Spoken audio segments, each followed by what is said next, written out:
One of the worst things you can do as someone who doesn't talk very often, or someone who is, anxious or shy, is to believe your thoughts, especially when it comes to socializing. Because something that I've experienced as someone who has dealt with social anxiety in the past and, currently deals with it a little bit now, is when I was really, really anxious about speaking to people, I would start this inner dialogue where I've already played the conversation out in my head before I've done it.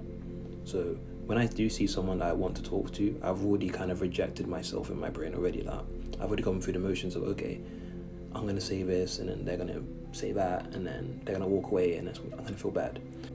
And what I did to kind of outsmart myself is I would just make it like a game.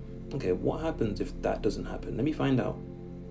Literally, you have to be inquisitive about your thoughts. You have to question them, because a lot of the time they're literally just programming based on your trauma, based on maybe your insecurities, or maybe things that happened to you in the past. Because what happened is that once I started questioning these thoughts, especially socially, and I would just act, it would never go the way I expected.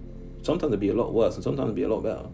Like, sometimes the worst case scenario that I was playing in my head was actually nowhere even near to what would actually happen. A lot of time, people are a lot nicer than you think they are, just generally speaking. So if you are someone who is quite socially anxious and you do find yourself constantly talking yourself out of social interactions, I want you to kind of change the narrative. Make it a game. Let's say, let me experiment. Let me see what happens if I start this conversation saying this thing. Or let me actually try and incorporate, sorry I coughed there, but let me try and incorporate a certain word into this conversation. Make it a game, and you realize this shit is not that serious.